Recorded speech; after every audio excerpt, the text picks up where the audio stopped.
Hi friends, నమస్తే. మీ కార్తీక్ ఉంగరాల.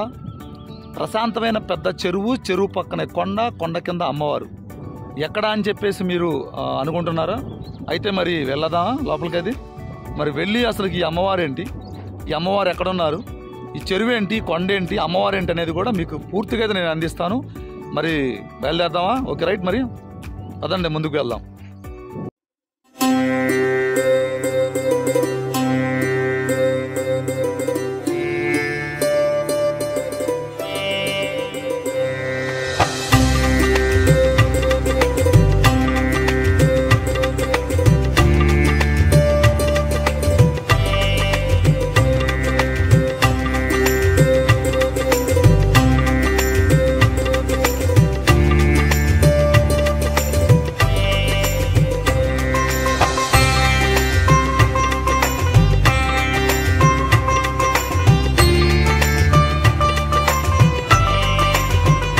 తల్లి ఎంత ఫేమస్ అంటే పల్నాడు జిల్లాలో అంత ఫేమస్.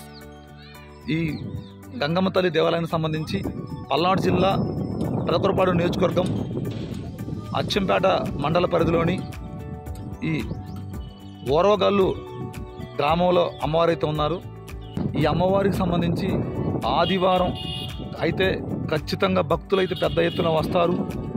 పెద్ద ఎత్తున అయితే అమ్మవారికి సంబంధించి ఇక్కడ తమ మొక్కులు చెల్లించుకోవడానికి భారీ సంఖ్యలో అయితే ప్రజలు రావడం జరుగుతుంది, భక్తులు రావడం జరుగుతుంది. అమ్మ దగ్గరకు వచ్చామా, పొట్టేలు ఇచ్చామా, అమ్మకి సమర్పించుకున్నామా, ప్రశాంతంగా భోజనం చేసామా, వెళ్ళిపోయామా అనే విధంగా అయితే ఇక్కడైతే ఉంటుంది. అసలు ఇక్కడ ఈ అమ్మవారికి సంబంధించి ప్రసిద్ధి ఏంటి, అమ్మవారు ఎలా ఉన్నారు, ఇక్కడ దేవాలయం ఎలా ఉంది, ప్రతిదీ కూడా మీకు నేను చూపిస్తాను. అలానే భక్తులు ఎలా ఉన్నారు, ఇక్కడ ఎలాంటి సౌకర్యాలు ఉన్నాయి అనేది కూడా మీకు నేనైతే ఈ వీడియో ద్వారా చూపించబోతున్నాను. మీ కార్తీక్ ఉంగరాల ప్రతి ఒక్కరు కూడా మీకు నా వీడియో నచ్చితే లైక్ చేయండి, షేర్ చేయండి, సబ్స్క్రైబ్ చేయండి, ఫాలో కొట్టండి.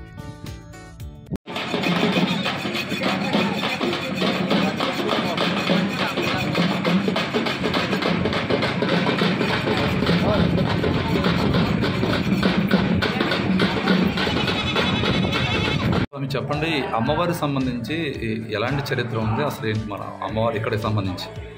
అచ్చంపేట మండలం ప్రస్తుతానికి ఇప్పుడు ఏర్పడినటువంటి పల్నాడు జిల్లా వారవకల్లు గ్రామంలో వేచేసిన శ్రీ గంగాదేవి పేరంటాల అమ్మవారు అంటారండి. ఈ అమ్మవారు అమరావతికి 23 కిలోమీటర్ల దూరంలో, అమరావతికి మాదిపాడు గ్రామం అచ్చంపేట మధ్యలో ఉంటుంది. ఈ అమ్మవారు కృష్ణానది తీరాన అమ్మడిపూడి గ్రామానికి దక్షిణ వైపు నుంచి, అంటే నెల్లూరు సైడ్ నుంచి అమ్మవారికి బయలుదేరి వచ్చిందండి. ఇక్కడికి వచ్చేసరికి తెల్లవారుజామైంది. అమ్మవారి యొక్క కొండ భాగాన ఈశాన్య దగ్గర నుంచి, అంటే ఈ కొండ మొత్తం కూడా ఒకటే రాయింది. ఈ కొండ భాగంలో అమ్మవారు ఈశాన్య దగ్గర నుంచి కింద నుంచి పైకి ఎక్కొచ్చిందండి. మీకు కనపడేది సొరంగం. అమ్మవారు వెనుక సొరంగ భాగంలో వెలిసినారండి.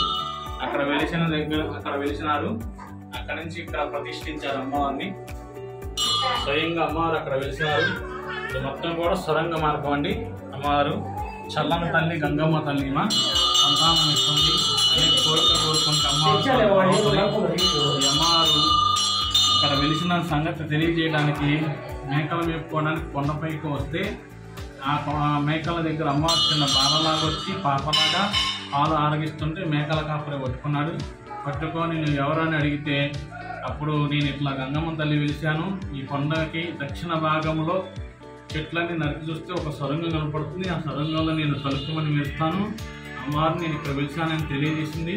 అప్పటి నుంచి అతను అమ్మవారికి నైవేద్యం పెట్టుకుంటా ఈ గ్రామంలో మనుషులు గారు కర్ణాలు ఉన్నారు, వాళ్ళకి తెలియపరిచారు. వాళ్ళకి తెలియపరిచిన తర్వాత అమ్మవారు వెలిసిందని అందరూ తెలిసిన తర్వాత అమ్మవారు ఇక్కడ మొక్కుంటే సంతానం కలుగుతుంది.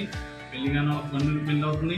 పెళ్లిగానో వాళ్ళు అయితే ఈ గిరి ప్రదక్షిణ, అంటే కొండ ప్రదక్షిణ మొత్తం ప్రదక్షిణం చేస్తే 101 అని పెళ్లి అవుతుందండి. ఇక్కడ అమ్మవారిలో వెలిసినారు. జాతర ఎలా చేస్తారు? మాఘశుద్ధ పౌర్ణమి అంటే అమ్మవారికి మాఘమాసం పౌర్ణమి రోజున ఇష్టమైన రోజు అనమాట. పౌర్ణమి రోజున ఈ అమ్మవారికి గావు కార్యక్రమం ఇస్తారు. తర్వాత సినిమాను, గంగవేషం, చదరంగం అనే కార్యక్రమాలు ఉంటాయంటే అది చూస్తేనే అర్థమవుతుంది. ఆ కార్యక్రమాలన్నీ కూడా చూస్తే అర్థమవుతుంది. చెప్పేదానికంటే కూడా అమ్మవారి యొక్క జాతరని చూసి తిలకిస్తే మళ్ళీ మళ్ళీ చూడాలనిపించేటట్లు ఉంటుంది అమ్మవారి యొక్క జాతర. చెప్తే మనకి అర్థం కాదండి. అమ్మవారి యొక్క మాఘశుద్ధ పౌర్ణానికి మనకి జాతర జరుగుతుందండి. తదుపరి మనకి 16 రోజులు పండుగ ఎట్లా చేసుకుంటామో అలాగే మళ్ళీ పాల్గొన పౌర్ణానికి నెల పొంగలని చేస్తాము. ఆ నెల పొంగల్ అనేది ఒకరోజు జరుగుతుందండి. ఈ మాఘశుద్ధ పౌర్ణమి అనేది 3 రోజులు జరుగుతుంది. రావు చదరంగం అని ఒకరోజు జరుగుతుందండి. 2వ రోజు సిడిమానని మేకపోతులు పైకి పెడతారు, సిడిమాన్ కార్యక్రమం జరుగుతుంది. 3వ రోజు అమ్మవారి యొక్క వేషం, గంగ వేషం అంటారు, అమ్మవారి యొక్క వేషధారం జరుగుతుంది. ఆ తదుపరి కార్యక్రమం లాస్ట్ రోజున 12 గంటలకి దీనబండారం పెడుతుంది. దానితో కథ ముగుస్తుందండి. Thank you.